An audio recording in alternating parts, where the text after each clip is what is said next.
Hey everyone, welcome to Paper 1 Essay Techniques. I'm the GP guy and I'll be your main host for today. So without further ado, let's start. Okay, so starting off, we'll be going through introductions. Who are we? We are Inkie's Learning. We are a group of JC graduates from all walks of life. We aim to provide students from all backgrounds with quick and accessible and quality academic help. So some of the stuff we do is to share tips and studying materials on our Discord. And occasionally we also have events such as this webinar where we strive to offer meaningful advices and tips for acing your exams. So the main purpose is to encourage you guys to find joy in learning and to think critically. Yeah. Okay, so moving on. Who am I? I'm the GP guy, as you guys know by now. I took PCME and I came from RI. I just finished my A levels last year, and I started the GP guy because I'm interested in teaching myself, and I wanted to be able to share my knowledge for GP with you guys. So as you can see on the right, that's a screenshot of my own Instagram account. You guys can follow it if you haven't, because that's where I occasionally post content on like current affairs and like tips on exams also. Right now, most of them are centralized around paper one, but in the long term, I'll try to like expand the sharing to paper two tips also. Yeah. And apart from that, I also offer like tuition, but that's if you're interested. So Okay, moving on. So okay, this is what we're going to be going through today. I'll be teaching you guys how to choose an essay question, analyze the question, and write an effective introduction, conclusion, followed by tackling some challenging questions. And at the end of it all, we'll have a brief Q&A sessions. So a number of you I've seen have forwarded a lot of questions to me over the past few days, and this is when I'm going to be going through all of the questions. Also, you can see that I've only chosen to go through the introduction and the conclusion is because generally I feel that most students have difficulty with these two. When it comes to the body paragraphs itself, I think it's really too individualized. Each of you have your own unique needs for writing a body view paragraph, but it's hard for me to like go through of it, like go through all of it within one webinar. So like if you have any questions about developing your own few paragraphs, feel free to approach me or any other Inkie tutors. Yeah. Okay, choosing an essay question. Okay. So choosing an essay question is not planning an essay question. Okay, bear in mind that when you're trying to choose a question, it's really just a matter of a few minutes. You know, you're trying to skim through the essay questions, 12 of them, the minute you receive the paper, and you want to quickly decide on a question that you'll be planning subsequently. So sometimes I've heard from my students that they can be quite indecisive. They spend up to 5-10 minutes trying to choose a question, and as much as possible, I would try. I wouldn't encourage that, because really choosing is just like the basics. You know, you're not even planning the questions yet. So and planning is a whole different league of work. So it's best if you can quickly decide on a question that you have that you're confident in, and you can start to work on it as soon as possible. Yeah.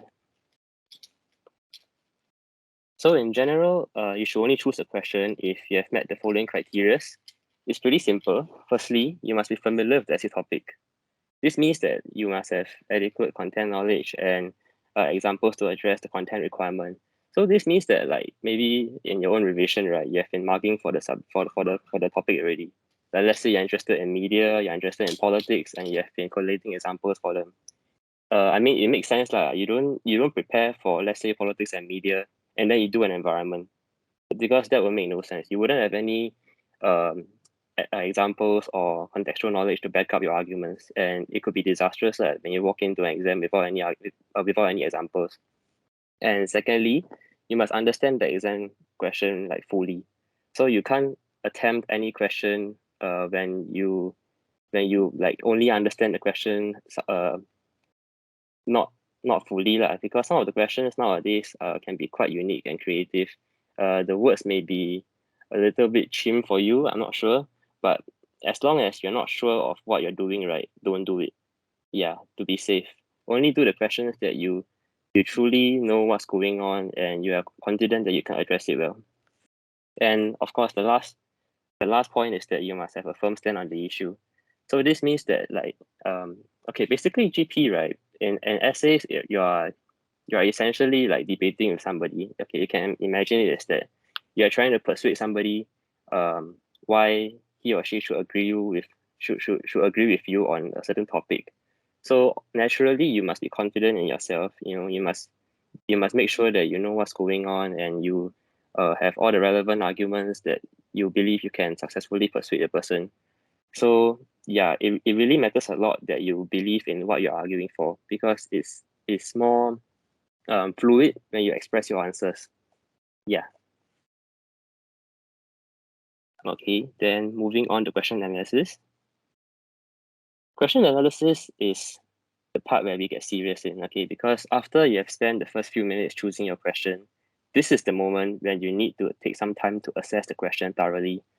Some of the students, they just jump into the question without planning, or they just scribble some brief notes. That's really, really not good. Okay, because you need to make sure that you're on the right track, you have set the right boundaries, and it avoids getting like you prevent yourself from getting sidetracked.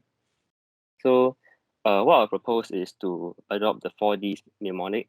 There are many like acronyms out there, and many tips that your teachers have taught you. So this is really just my own personal advice for you guys.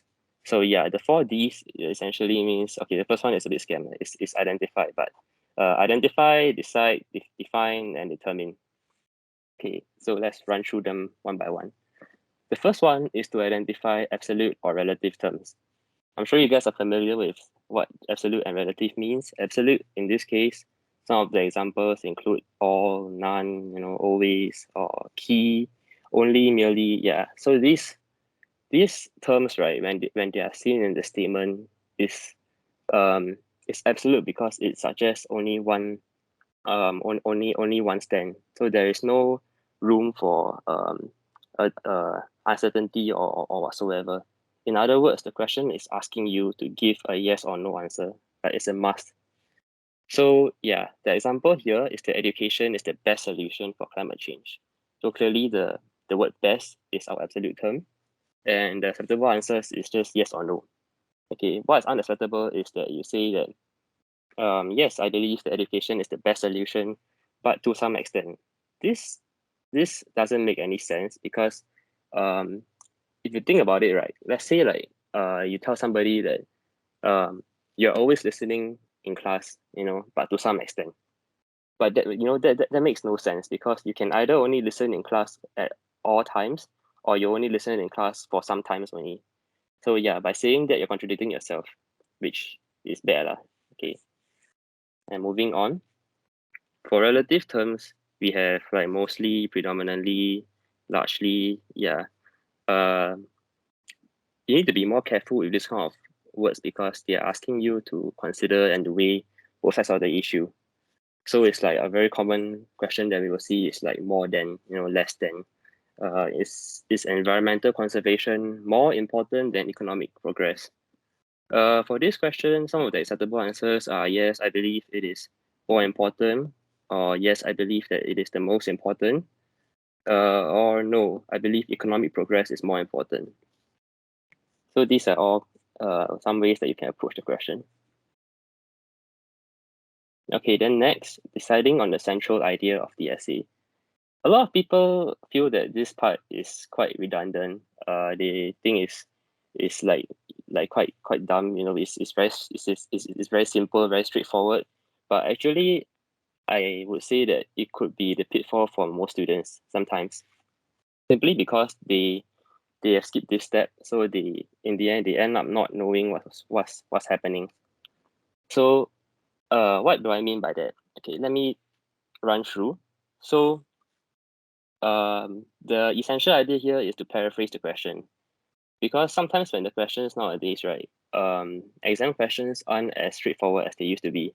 The words can be quite interesting and it can be quite lengthy also. So when you're paraphrasing the question, you're also summarizing the question and trying to pick out the main idea. So it's like the example here says that, in the age of social media, traditional media will become obsolete in your society. So the focus here is you need to evaluate whether people in Singapore still believe that print media, such as newspapers, magazines, books, they are important in their lives. There is another way that you can try to run through in your head and before you come up with examples and arguments. So some of the tips that I would say for identifying the main focus is to keep the meaning of the question intact.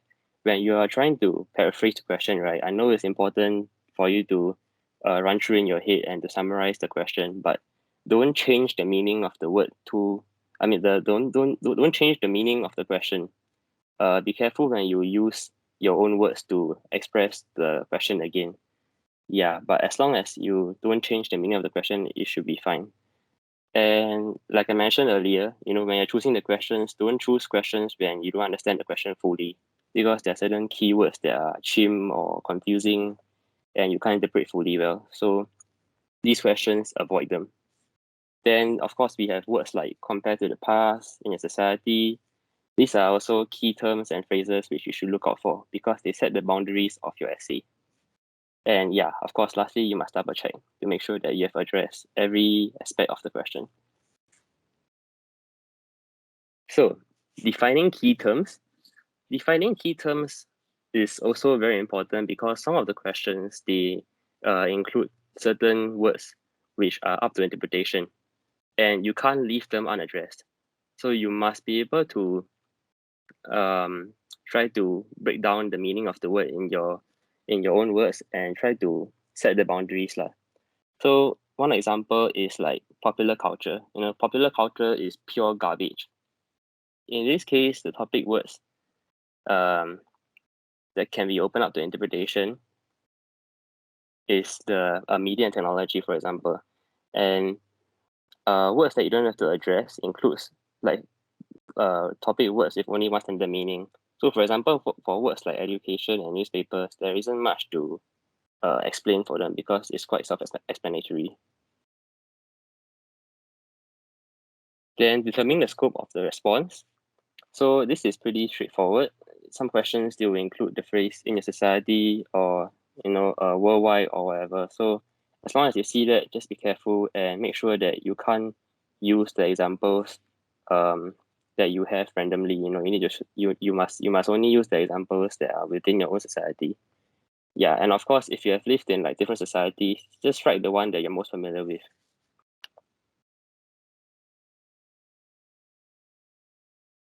Okay, so moving on, writing an effective introduction. So the introduction is the first and the most important paragraph of your essay. From what I've seen so far in my students' work, a lot of you guys like to be creative. You like to go wild and come up with some fanciful storyline, inspirational quotes, or statistics, or some very mind-blowing case studies. But this is usually what causes you to write like one entire page full of introduction. This is bad, okay, because I think like as much as I appreciate your effort, you gotta be concise and you need to stick to um the main purpose of having an introduction. An introduction is basically just to introduce the essay, and of course you must have the blueprint of your arguments. You should have the thesis and you should define the key terms. These are the basics. So when it comes to hooks, right, I'm sure your teachers have mentioned how important a hook is, but honestly, I just wouldn't recommend you writing too much of it. Like if it's just two sentences, three sentences, that's fine. But don't over over elaborate and you ended up having less time for your subsequent paragraphs. So that's quite bad lah. Yeah. So of course I would recommend my adopting the BBD structure, but that's just my own personal advice. Like you guys may have heard of other acronyms or other mnemonics. So as long as it works for you, it's fine. For me, the BDTT is basically background and defining key terms, and okay, we'll be going through the other two later. So background is like basically what I've just mentioned. You can bring in your own hook with your own statistics, case study, whatever. It's fine, but don't make it sound too, how to say, like give a very lengthy speech. Keep it short. Make it make it just 2 or 3 sentences. Yeah, as long as you cover the basics, it should be fine. And then of course you must move on to set the boundaries, define the key terms. As I've mentioned earlier, you choose those words that are open up to interpretation, and you go and define them in your own words. Yeah. Then the next D is central debate. This is where you have to introduce your opponent's view and your own supporting paragraphs. Because an introduction is essentially a blueprint of the entire essay. It is where you introduce your arguments, where you present the layout of your entire essay for the reader to see. So in that sense, right, you need to make sure that you can lay out the arguments in your essay nicely. And yeah, so one example that I've given here is rehabilitation, not punishment, should be the purpose of the justice system. Do you agree? So view one, some believe that punishment as payback should be the core purpose, and afterwards you can write that others, however, feel that punishment could insinuate that the justice system is unforgiving. So yeah, this is just some ways for you to maybe introduce your arguments. And of course, you must be able to end off with your own main thesis. So you must explicitly state your stand clearly in a nuanced tone. This means that you need to introduce your own stand. Like what's your belief in this question? Do you agree or do you disagree? So maybe you can say something like, it is my staunch belief that so and so. Because a lot of students I've seen, I think they get too caught up with at the hook or sharing about the different arguments involved, but ultimately they like to include, they forgot to include their own personal voice. And that's quite important because every GPSA is about it's about how you want to lay out your arguments, what do you believe in, and what do you want to argue for. So when you forget to include a sentence saying I believe in or I feel that, then you are losing your own personal voice lah, and it makes your introduction look a bit weird also. Yeah, and also avoid having extreme words like always, never, and all, because you don't want to sound too extreme. So this is one example. It's not always where we can have the BDDT, like uniquely separated out. Sometimes you can also merge the defining key terms with the background context. Like for instances where there isn't much key terms to like specifically define. Yeah. So you guys can take a moment to read through.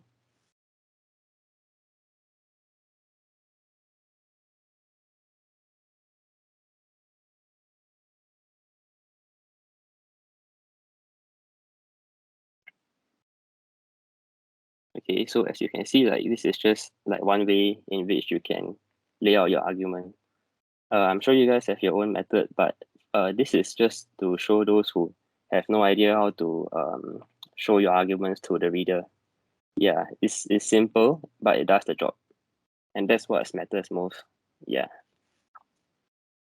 and also you can see like these examples, right? They are like barely um maybe 8 9 lines in exam.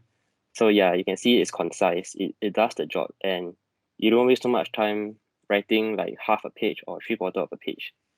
I mean, it's just the introduction. There's nothing much to spend time on.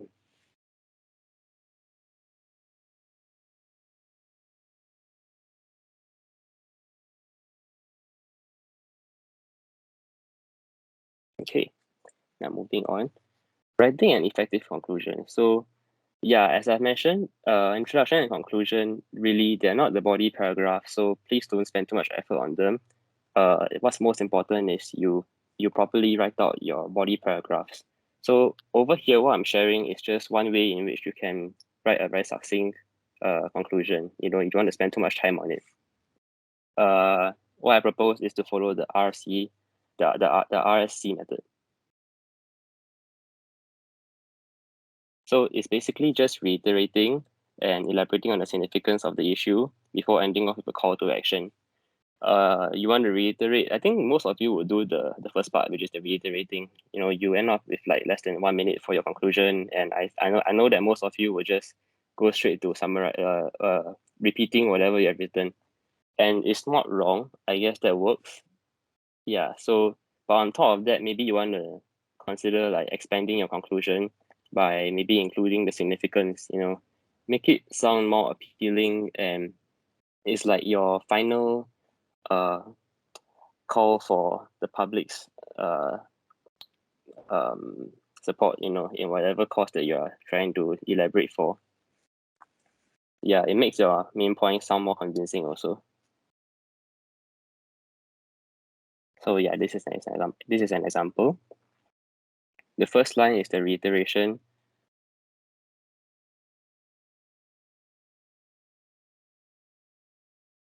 And sometimes you can even weave in the um like the current affairs, in the sense that like what's going on in the society right now. I'm sure you guys know that right now we're going through the pandemic.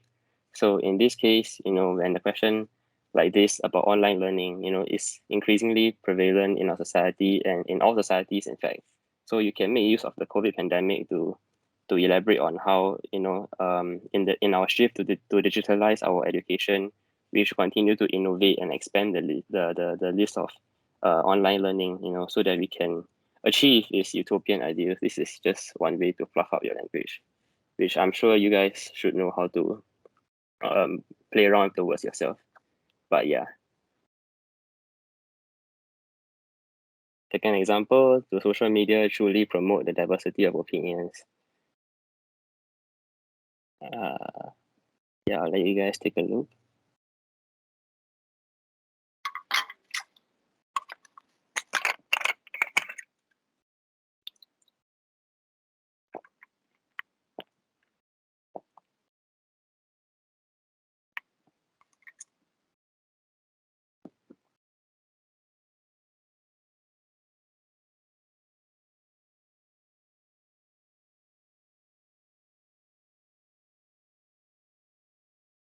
Okay, now moving on, tackling challenging questions. This is actually, I would say, the main dish of this webinar, even though it's at the end. But um, okay, I've tried to like look through all of the essays that I've done before and trying to sieve out some of the essay types which I feel are slightly more challenging. But unfortunately, I only managed to like sieve out two of them. Uh, if you guys have any interesting questions that you have come across yourself, feel free to approach me also. Okay, so let's start. Overrated. Um, Next slide. Okay, so examine the claim that the power of green technology in solving an environmental crisis is overrated. So overrated, some of you may not know what it means. It basically means that when something is overrated, right? It's basically saying that something is not as good as it seems. It's overvalued. So in reality, it's not that good. Yeah. So this question, we can run through the steps that I've mentioned just now. Question analysis. Yeah, you can just show. Um, Examine the claim. So the statement here, right, is from the all the way to overrated. The power of green technology in solving environmental crisis is overrated. This is the statement. Okay, this is a very absolute. This is a absolute statement. There is no room for uncertainty involved, and they want you to examine the claim. Examine the claim, evaluate the claim, consider the claim. They're all the same. They basically just ask for your opinion. Like, do you agree with this statement or not? So yeah, which is why, as usual, whether do you agree or do you disagree, this requires a yes or no answer. And I don't see any in your society. So I guess this question is basically like quite a broad question. You can use any examples across the world. And when it comes to interpreting the keywords, our keywords here will be green tech, environmental crisis, and overrated. Um, it's important to define these words because I think they can be quite broad, especially like green technology, for example. Also like whether or not like how you choose to define or interpret your keywords, right? It will also affect the way you come out with your arguments in subsequent paragraphs. Yeah, so it's like for example, if you didn't define green tech as renewable energy, you only define it as sustainable technology, then maybe subsequently you won't be able to use let's say nuclear energy, as an example, or yeah, in your arguments. And of course for environmental crisis we have like the usual global warming, climate change. Yeah. Okay. Then moving on. Okay, so I'm sure you guys I'm not sure if you guys have done this question before, but there are many arguments that you can come up with for this question. Personally, a general tip, right, for answering essay questions is that it's easier for you to generate points when you choose to take on a more pessimistic or narcissistic stand. Like you take a more negative stand. Yeah, I'm not sure if you know what I mean, but it's easier for you to come up with examples. I mean, for it's easier to come up with for arguments for that stand. So it's like in this case, yes, my overall stand is that I agree that it's overrated. So which is why I'm gonna start off with my antithesis first. My antithesis is that it is not overrated. And one way in which it is not overrated, which means they're saying that green technology is indeed very effective. It is indeed not overrated because it is very valuable today. So one argument that I thought of was because green technology has empowered us with sophisticated but novel solutions, and it has allowed for effective breakthroughs. Yeah. Then the examples are flexible. You guys can come up with your own examples. But some of the examples that I found is like, let's say the first one, the development of mutant enzymes, they consume plastic, and it shows that um like how green technology can help to like directly combat climate change. Yeah, another one is called waste shark also. I have no idea this existed until like 1 week ago. Apparently there's this drone that helps to clean up the UK coastlines, and it literally looks like a shark. So it's like this huge machine that swims around the coast and like gobbles up all the plastic waste. So yeah, I think it's pretty cool. So okay, and this is just one argument. Then moving on. So why it is ultimately overrated in spite of its solutions. So basically, from here onwards, you have to come up with arguments on why ultimately I believe that it is really not as good as it seems. Green technology is not that valuable. So yeah, the first argument that I can come up with is that um the concept of how it has limited effectiveness because it is at best symptomatic relief. So okay, I'm not sure if you have heard of this phrase. Let me see what's the phrase. Okay, in Chinese we have this phrase called like 治标不治本. It basically means that it doesn't solve the root cause of the issue. It only deals with like the surface. Um, so that's what I'm trying to convey over here lah. When I mention a symptomatic relief, it fails to address the social political root causes of the issue. So some of the examples that I come up with is like, okay, for this argument, right, it's very easy for you to come up with examples because there are many stakeholders involved when you examine the social political root causes of the issue. It can range from consumers to corporations to governments. Everyone has a role to play in worsening climate change. So yeah, these are three examples which I've come up with for each stakeholder. The first one shows Trump's withdrawal. I'm sure this one is a very famous example. It shows government's inefficiency in coming up with like firm legislations to tackle the issue, and it also shows their mediocre involvement, in combating climate change. And secondly, we have like Indonesia's haze crisis. This one is basically for those of you who don't know, there were certain there were a number of firms involved who had taken part in like slash and burn sort of a farming method. Basically it's a very unsustainable farming method lah, which can easily cause um like forest fire and stuff. So yeah, for this one I use it as an example to show how the government came under public criticism, because of its inability to be harsh in taking action, against these kind of unsustainable firms. Then lastly, we have the consumerist culture. Consumerist culture is quite broad. I leave it as that three words because I want you to come up with your own forms of unsustainable consumerist culture.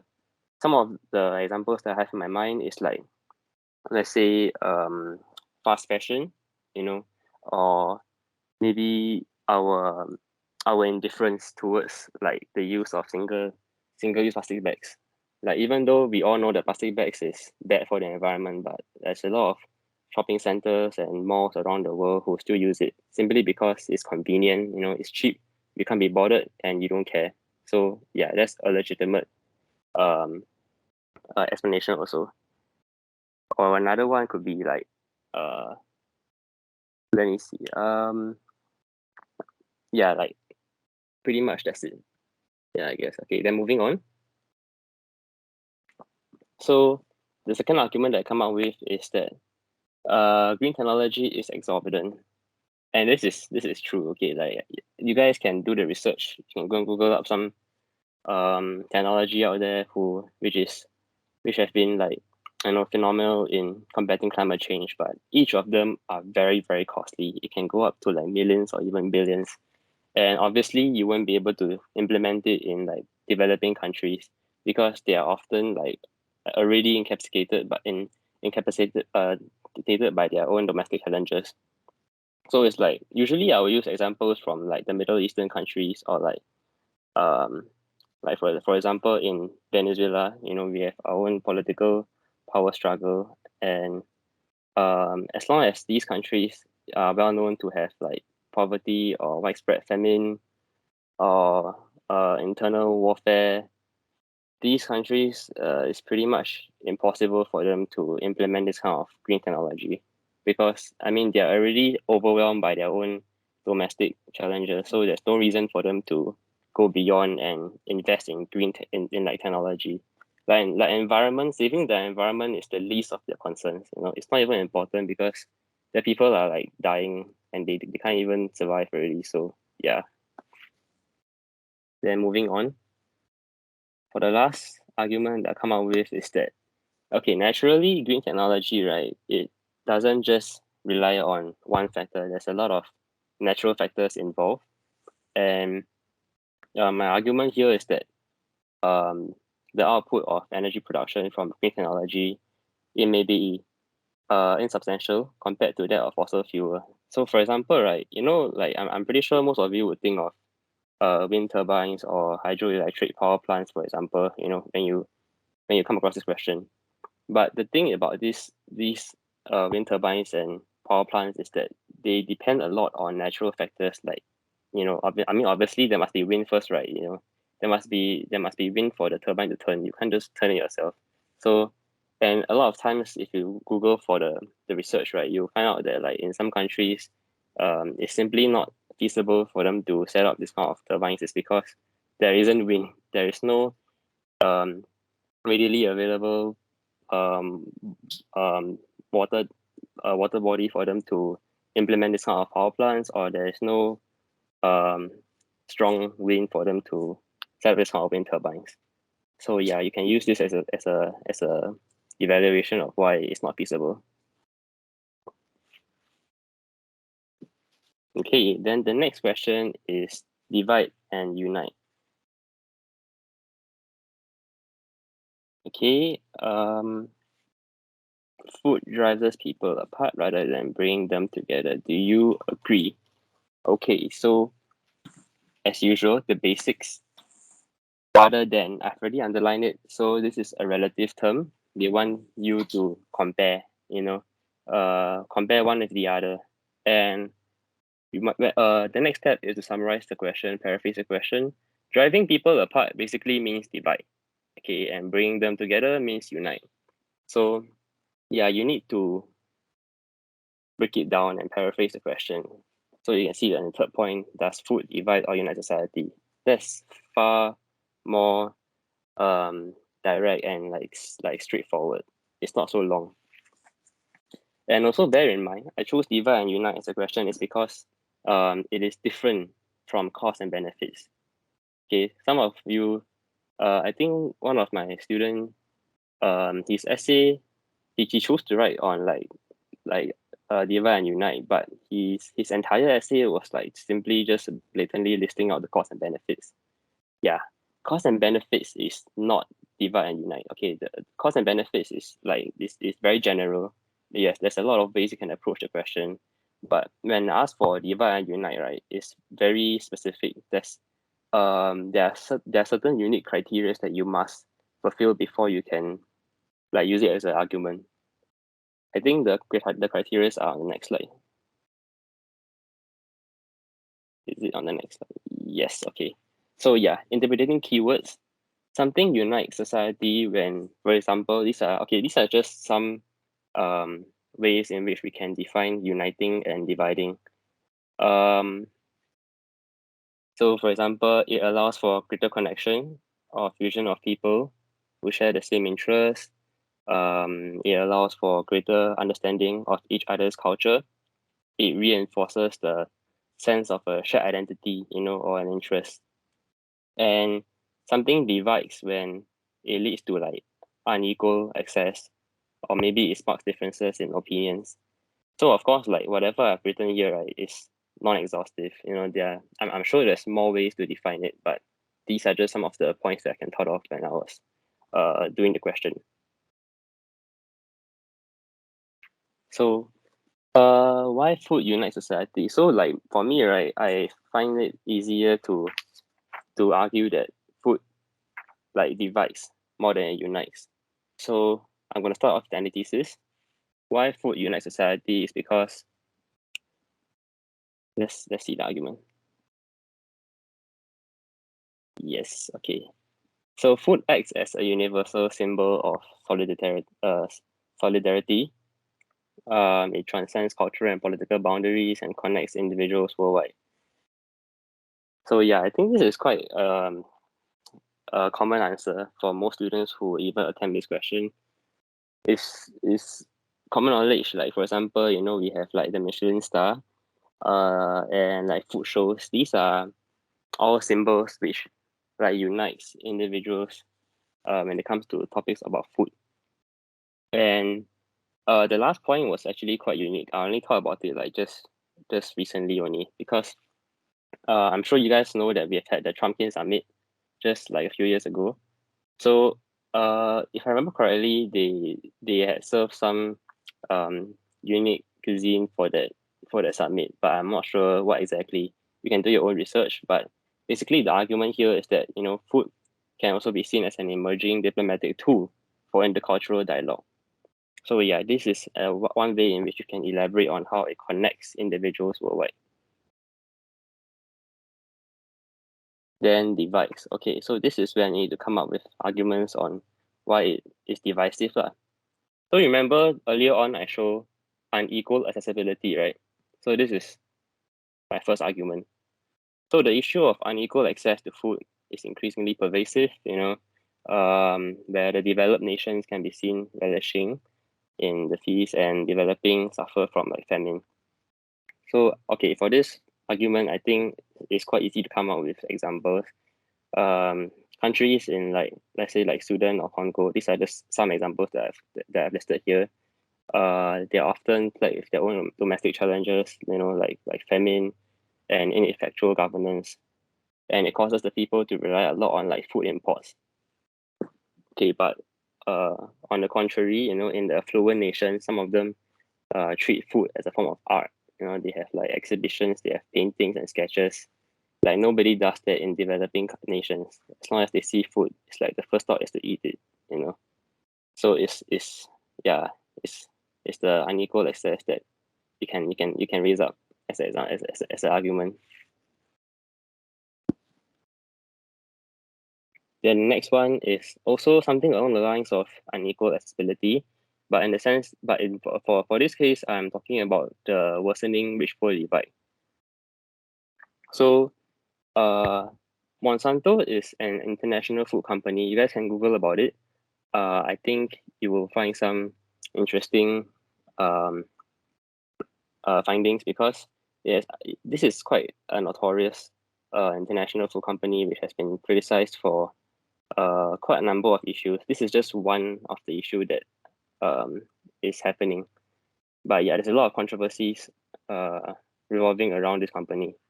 So in this case, anyway, the Monsanto, I've chosen it because it was well known for like driving poor farmers out of their businesses. It is patented GMCs, and yeah, basically it caused a lot of farmers to like lose their business and stuff. So it's for this argument, right? I'm focusing on the lines of like production. Like because I was trying to brainstorm about how I can approach food as a topic. Then I thought of like production and consumption. So yeah, this is one way that food can be divisive, not just in the consumption aspect, but also in the production. The means of production. Yeah. Okay. And lastly, I'm sure you guys know vegetarians, vegans. They exist. I thought about them, and that's why I have this argument that food can be divisive between those who support the consumption of animal products and those who are against it. So yeah, the foie gras controversy. For those of you who don't know, okay, I have personally never tried it before, but I googled about it. Apparently, foie gras is like it's like a duck or a goose liver. It is extremely fatty and but it is very rich and it has a smooth texture.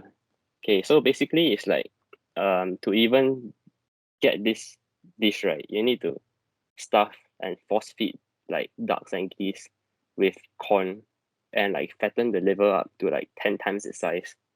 So yeah, only when the liver is like like huge and like plump, then can you like harvest it and make it into a cuisine.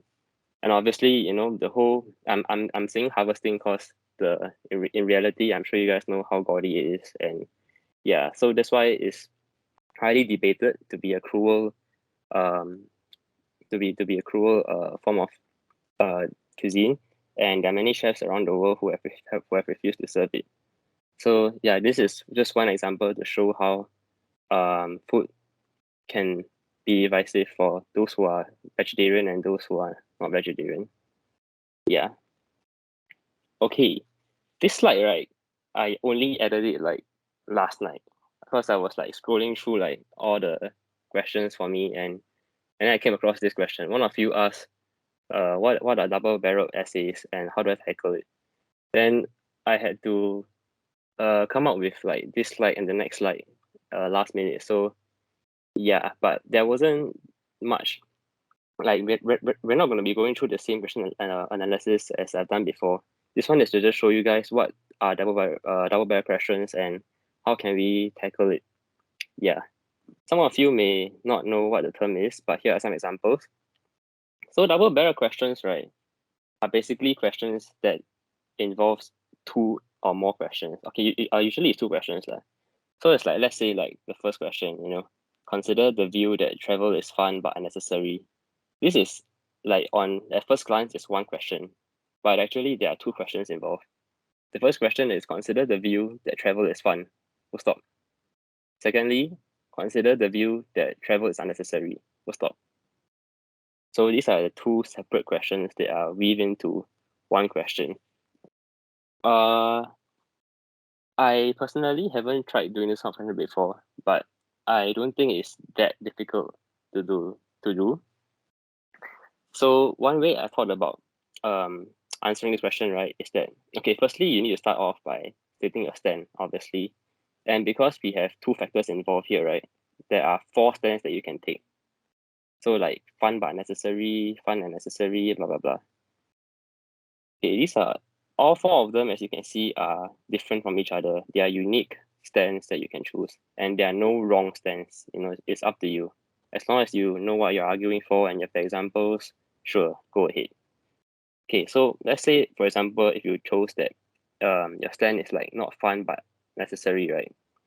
But your essay structure will look like introduction, followed by the first any thesis. Any thesis you can talk about fun or necessary. So because your stand is not fun but necessary, right? Your antithesis must be like either on why it is fun or why it is not fun but necessary. Is that right? Not fun but necessary. Um. Okay, give me a minute.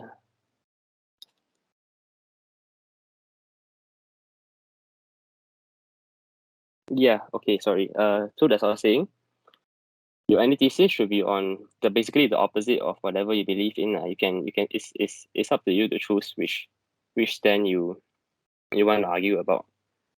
All you need to do is to write one antithesis and then followed by a supporting paragraph on why it is not fun, and lastly a supporting paragraph on why it's unnecessary.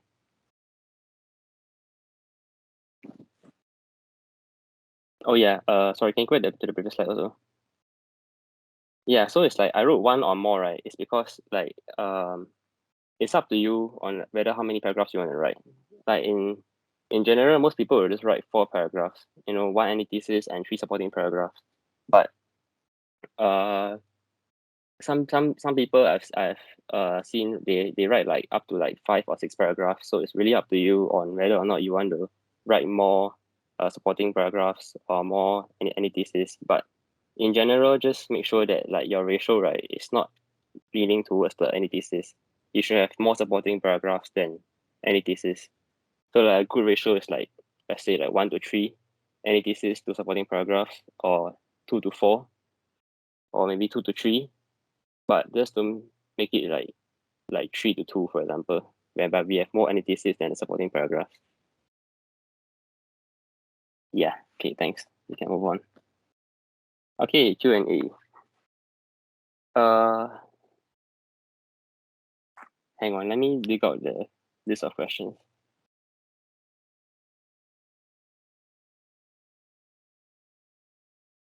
Okay. The questions that you guys send in, right, while filling in the form, these are the questions that I'll be looking at. But if you have any other questions that you have just thought of, like over the past 1 hour, you can just like type it in the chat box now or something.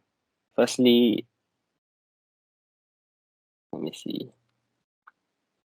Okay, there are some of you who have asked like how to choose an easy question. What are some easy questions to do? How do we tell whether the question is easy or not? Okay, please. My general approach is okay. My what our advice is like, you make the paper easy for you. Okay, not the other way around. You study like the appropriate amount of content yourself. Make sure that you're well versed in as much topic as possible. Politics, media, environment, culture, whatever. You make sure that you are steady. You're confident. Then when you enter the exam hall, all the questions are easy. Okay, there's no hard questions anymore. So it's really like dependent on yourself. This question has also like not much purpose, because it's like similar to somebody asking like, hey, what's the easiest subject in A levels? Is math easier than chem? Is English literature easier than music? There's no universal metric to properly compare and assess which is better. Because maybe like for me, right, I like to do social media questions. I find them very easy, but a lot of my friends can't do it. So it's like, yeah, it's really up to the individual. Whether or not you think the question is easy, it depends on your own preference and how much you're prepared for. Okay. Uh, moving on. Some of you also asked like, what are the different types of paper one question? What is the structure? Is there a fixed template to follow? How do you answer different types of essays? Okay, generally, it's always just the basics like intro, then antithesis, 3 supporting paragraphs, followed by your conclusion.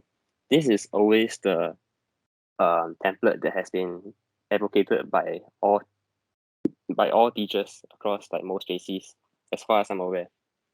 because it is effective, it does the job, it is a good format to follow, and it answers pretty much all the types of questions. In this case, let me see, are there any tips for, okay, yeah, I think like the only difference when it comes to this kind of, like when you approach different types of essay questions is that you got to be wary about certain keywords like absolute or relative terms. Maybe this will affect, like, okay, they will definitely affect like the way you structure your arguments, but other than that, it's really just still, antithesis followed by supporting paragraphs 1, 2, and 3. There won't be any change to this format. And the reason why you want to run through the antithesis first, right, is because you want to quickly get over all of your critics' arguments first. Yeah, okay. So as long as you follow that structure and accordingly, like change your phrasing accordingly depending on the question. If you see more than, or if you see best, the key, then yeah, be careful when you phrase your arguments that like accordingly. But if not, the template is always the same. Uh, I really can't remember examples. How do I still do well? Okay. You guys are like, I guess most of you are like JC students, or you guys have been through 10 plus years of education. I trust that you guys should have your own unique style of memorizing or whatever. Okay, because like at some point in your life, you definitely need to memorize. Okay, there are many memorization techniques out there. I don't know, but just try to. Okay, maybe like one reason you couldn't remember examples is because uh you you're not focusing on the right aspect. Like, let's say like you found an article on censorship, and you're trying to memorize the entire article, the name, the reporter, the date, the country, the stakeholders involved, the victims, the statistics, the damage. Okay, that's just too much information to memorize. So maybe this is one reason that you can take note of. Whenever I come across an article, right, just sieve out the main idea. Like, let's say like let's see. Recently Facebook came under scrutiny for its inability to combat hate speech. Yeah. You see, I can remember this even though I didn't fully read the article, because all I remember is that Mark Zuckerberg, he was criticized by a number of firms, for their inability to combat hate speech. And exactly what details involved, right? Like the name of the technology involved, the algorithm, the victims, I don't care. It doesn't matter. I don't need to raise them at all. So yeah, just try to summarize and paraphrase examples that we, yeah, see about the key ideas, and you should do fine. Yeah. Also for those of you here who are under me, right, now you understand why I would teach you guys that way, right? It's easier to remember stuff that way as compared to just blindly remember examples out of nothing. So yeah. Um oh my gosh. One of you asked like 5 questions. How do you pick examples that are relevant? How do you find examples? How do you write the examples that we have found? How do you improve for GP? How do you practice for GP? Oh my gosh, you need you need help. Okay. How to say? Yeah, okay. The examples part I've already covered previously already. Relevant examples, basically, obviously you want to find examples that you have been for topics that you've been preparing for. Like, let's say you are keen on doing social media, politics, okay, then you just find examples for that. You don't go and find examples for environment or for arts because it's not your interest. Yeah, it's easier that way. If you have not enough space in your head, right, just stick to memorizing what matters. And yeah, writing the examples, as you can see, like the way I briefly mentioned the Facebook example just now, right, is very straight to the point. It's very concise. I don't beat around the bush. And I guess that's one way that you can write the examples that you have found. Yeah, the examples is really just to support your main argument. And I think what really matters is your evaluation also and explanation. So don't spend like too many lines on writing the example. Maybe just 3 or 4 lines, that should be enough. But don't like write like 10 plus lines, trying to elaborate on the whole example. We don't need a speech from you. It's just sharing what you know. Because what really matters is the explanation that comes afterwards. Yeah. Okay. And how do you improve for GP? How do you practice for GP? You just practice lah. You go and write as many essays as you can. Or okay, if you can't write, you just brainstorm about the arguments that you have. You can approach us at like on Discord. You can approach me also, and I can help you vet through. If not, you can ask your teachers in school, schedule them for a consult, and like in one shot you run through like all 10 essays that you have done, maybe just sharing. Like some like that's quite common also. Like back in my school days, some of my friends, what we would do is like let's say I have like 4 friends, right? Okay, then each of us do like 3 questions. So in total we would have done like 15 questions. Then we gather together and we ask for a consult. Then we just run through all 15 at one time with our tutor. And yeah, in that way you can also like gain access to 15 types of essays, even though you've only done 3. So yeah, that's quite a common thing that we used to do lah. But it's up to you also. I mean, every individual have their own style of practicing. But as long as there's a consistency involved and there's an effort made to try to improve your writing, right? I think you're on the right track. Yeah. Some of you I know feel like GP is H1. It's not that important. Or maybe you're not interested to pursue a humans career in the future. You want to do science. You love biomedical or whatever. That's fine. But please don't like sacrifice your GP and get an E. If a GP is E or D while your others are all straight A's, right? It still looks ugly lah. I mean, your report card will show like a ugly D over there. Nobody wants to get D. So yeah, make sure that you don't leave it to the last minute. Some of my friends I know they say like GP, the best way to prepare for it, right, is to enter the exam hall empty headed, because that way you can anyhow whack whatever you know. You have no fear. That's bullshit. I mean, obviously you don't want to go in there without knowing anything. There is no way you can score well for that. Like it's bad. Seriously, you will have no confidence, and if the question is something unexpected that you haven't seen before, right, then it can throw you off guard lah. So yeah, please don't do that. Then some teachers recommend studying for 4 topics: science and tech, arts and culture, prejudice and discrimination, environment. What do you think about this? Yeah, okay. I mean, this is quite common. In my year also, like basically every class and for every teacher, they will definitely be recommending something. They'll be saying that, oh, you guys go and study this, whatever, go and make sure that you cover all this technology, education, whatever.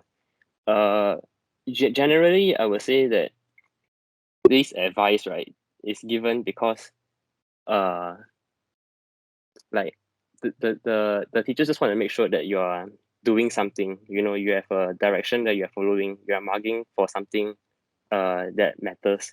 They don't want you to go and be lost and unsure of what to study for.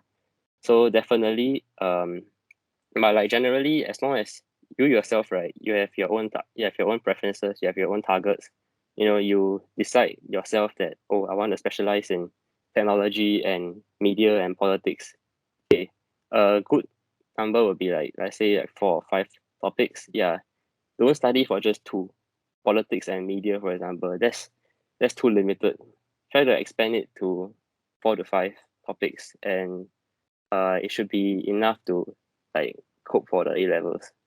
Yeah, but definitely the 4 topics that you have mentioned here, whoever fill in this comment, right, is it seems pretty broad. I think it's definitely enough. Yeah. But generally, as long as the teachers have suggested something in class, right, just follow their advice. I mean, they are teachers, they are in the game themselves. They should be quite well versed in this kind of what to expect for exams.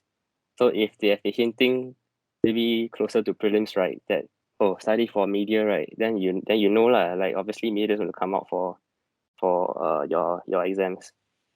Yeah. How to craft topic sentences that answers higher order questions. Is it always phrased as reasons? Okay, it would really help if you would just like send the question. This is quite vague. I don't even know what's higher order question. Like what's higher order to me may not be higher order to you. Uh, I guess let me see. Okay, it doesn't matter what questions you come across. Okay. In general, in general for all questions, right? Topic sentences are um they are the first thing that people look at when they see your body paragraphs.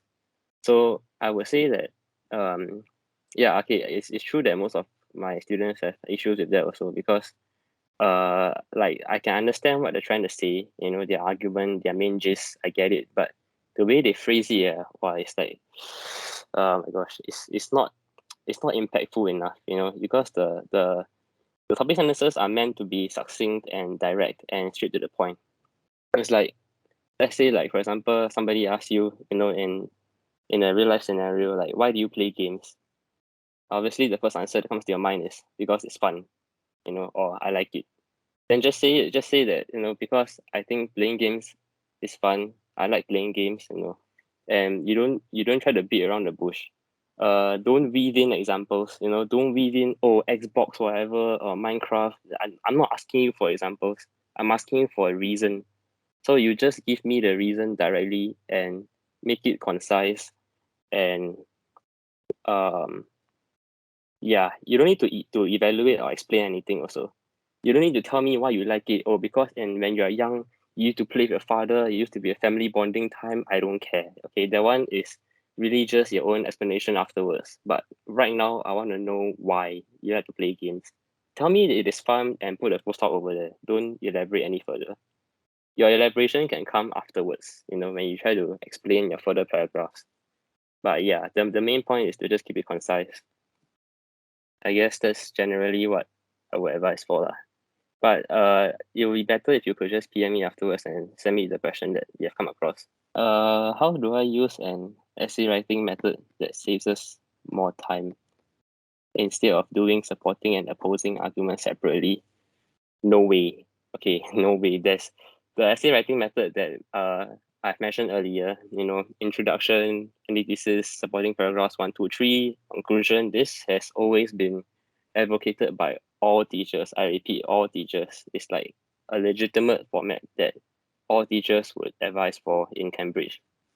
There and there's a reason also, like there's a reason why you don't combine arguments together because each paragraph um follows the PEEL structure, right? PEEL, right? Yeah, it's not like PP, it's like P, it's 1 point. So you want to make sure you want to make sure that each paragraph conveys one idea. It's not like you're conveying subpoints or um trying to introduce uh like 3 or more arguments into one paragraph. So yeah, uh just stick to that structure and I guess write faster. Yeah. A lot of times when you want to save more time, right, is you can try to save more time when you're writing the introduction and the conclusion because these 2 paragraphs are where you shouldn't need to spend too much time on conclusions, right? Like for me, sometimes when I run out of time, I just literally write one sentence, in summary or in a nutshell, whatever. Then I just reiterate. I don't even bother to do the call to action, whatever, because I have no time. So yeah, that works. You won't get penalized. It's fine. What matters most is that your main arguments, right? The 4 body paragraphs, they are well developed and you have conveyed all your ideas properly. So that's what really matters. Are there any good GP tuition centers you can recommend? that have good content resources. Yeah, the me, you can come, you can come for me. Okay, but on a more serious note, right? I guess like if you are too lazy to search about examples, from what I know, some of my friends they buy notes on Carousel. Like some people sell, some of the seniors, like us, we like they sell their notes for like $10 or something like that.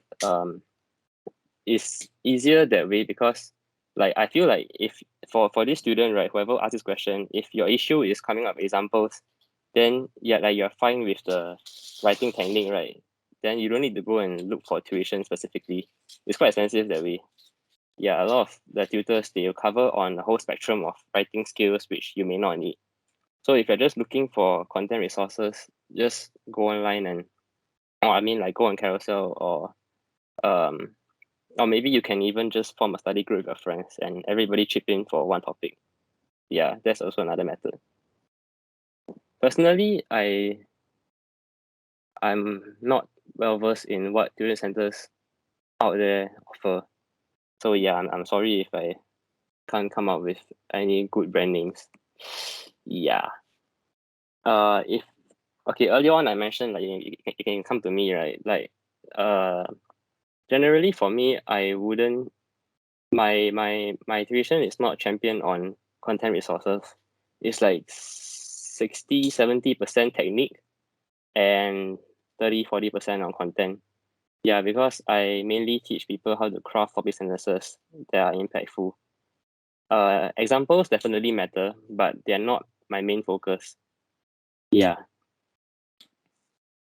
that's the main gist. Okay, how do you how do you memorize GP examples when there are countless examples, especially in detail? Okay, yeah, this question, how do you memorize GP examples, especially when there are countless examples? It's basically what I mentioned earlier. You don't bother memorizing the whole article.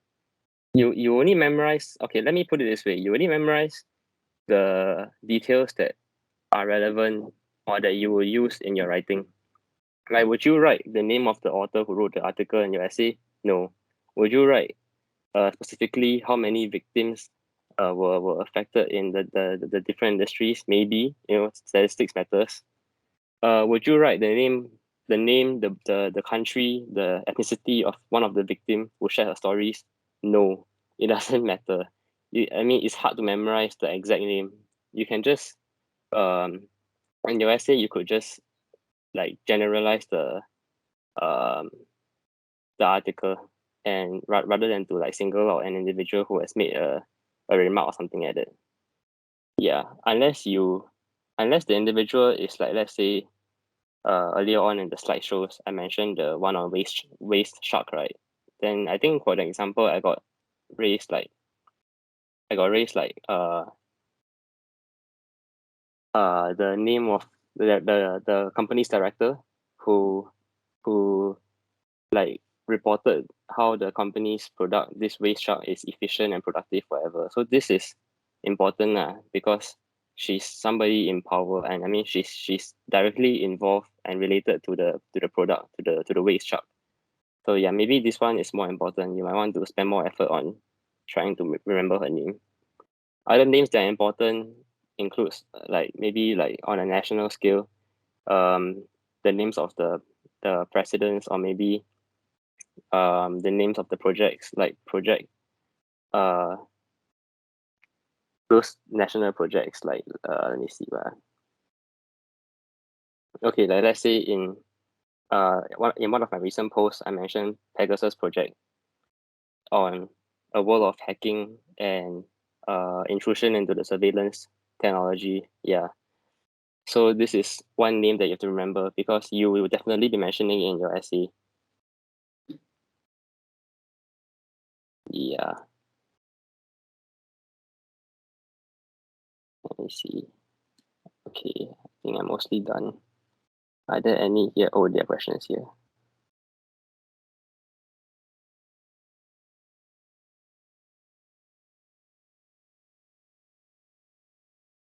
What's this?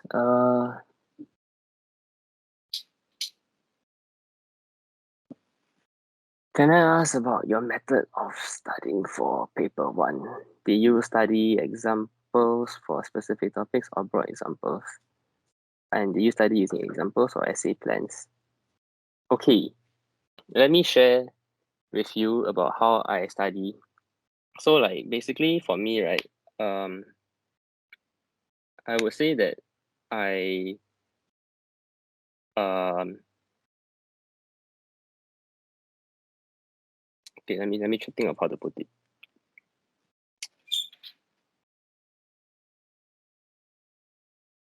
Okay, it's like the usual. So I'll start off by like trying to focus on the topics that I care about. Like for example, social media and politics and um family and youth and education. Okay, then afterwards, I would focus on specific essays. Yeah, I think for me back then I actually just did a lot of practice leh. Like I just uh practice a lot of essay questions. I didn't write out the full essay, but I just write out like my arguments and my exam. I try to think of some examples for them also. Yeah, because practice is really what matters. You want to make sure that you're consistent in your efforts. So for me, I did a lot of practice. Um, I think I practiced like easily. Let me see, like 30 over questions. 30 to 40. Okay, but and this is excluding the school test. Yeah, like in my own personal revision, I went to study for all these essay questions. So it's like I just make sure that I have enough coverage and my effort is consistent. I okay, honestly, right, like I'm not a legend in English or anything. My language was quite poor at the start of J1. But occasionally, like I would read articles, like op-eds, and I also follow like the BBC and um Fox News, for example, CNN. Some of them have articles on current affairs which are really nicely phrased. The words there, right, are quite chim, but over time, the more you read it, the more your language will also improve. Yeah, it won't be so layman and so basic. You actually fuse into you. You will be able to um use this kind of strong language in your essays also. Yeah, and also like I know some of you like to uh get examples by reading news articles. Like okay, that's fine, but if you're looking at like trying to find examples um that are bite sized, right? Because maybe you don't like to read long articles like me. Okay, then maybe just follow like on Instagram or go and Google search for like bite size crash courses on like topics or something like that. Yeah, because sometimes when you read a whole article on let's say hacking, right, it can be very, very long. There are a lot of unnecessary information. And then you must take like literally a while to read the whole article. Yeah, it can be quite overwhelming now. Some of my friends, they've shared that they'll watch like YouTube crash courses on certain topics like education or something. I'm not sure if it's effective, but according to them, they say that it was enriching because they knew a lot in like 1 hour, stuff that they have never known before. I guess that could be useful. But yeah, it's but still my advice would be the same. You don't study for those that you are not going to be doing. You need to be quite firm in that. Like once you have chosen a certain topic, right, you need to stick to that to to these topics because you can think of it as like they will represent you throughout your whole GP pathway. You will be in an exam, you wouldn't look at other questions but these topics. You will only do these topics. Yeah, I mean it makes sure that you don't waste time and you keep your revision succinct and um efficient. Yeah. Did you study examples?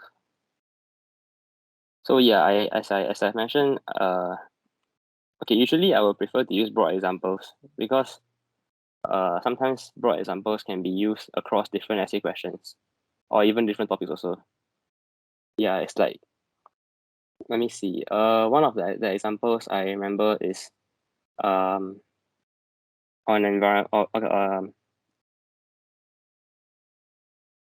okay, it's an amalgamation of environment, technology, and arts and culture. Okay, it's the example. Okay, you guys can go and Google about it. It's about murals. Okay, in Warsaw, Poland, the there were some artists who used like um a very unique type of paint, to go and draw murals, large building size murals on the side of the building. And usually what they drew is like the nation the national identity maybe, or like famous person, okay, in the country. But the paint that they use, right, is a very unique paint because it can absorb I think carbon dioxide, like, or harmful substances from the air. So yeah, and they drew this kind of very huge building size murals across almost the whole like state or something. So it's like uh yeah, it was very effective in, like, it's a very novel and um promising solution to combat climate change. So yeah, as you can see, like this example, when I first saw it, I thought of how it could be used across so many different topics. So it's definitely like more efficient in my own revision also.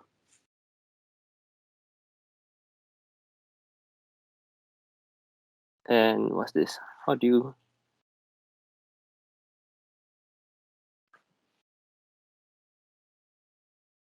you evaluate the examples? How do we mention the significance of it to the exam in the clear link? Your examples, the peel structure exists, like it's called peel because there's a unique flow in the structure. There's a reason why we have P, we have E, we have E, and we have L. So every part plays a role. So you don't just list an example for the sake of listing. You want to list an example and your argument to prove a point. You want to support your stand. You don't want to sound flimsy and weak. That's why you come up with an example that can support your point. And sometimes we don't stop at the the E, that's the example, because sometimes it may take a bit more effort to try to evaluate and explain how this example links back to the broader issue at hand.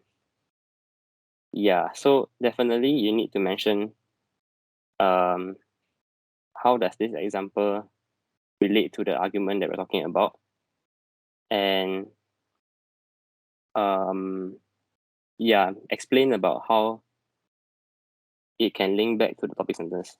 That's definitely important. Yeah, actually a lot of these kind of questions is hard for me to just give examples. It's better if you guys can give me uh an example of the question that you've come across. Then that way maybe I can address it better. Yeah. Okay, I think there's no more questions. If you guys have any other questions, you can always just PM me or any of the Inkie tutors. And I'll try to help you guys lah. Okay, but if not, I think we're done for today.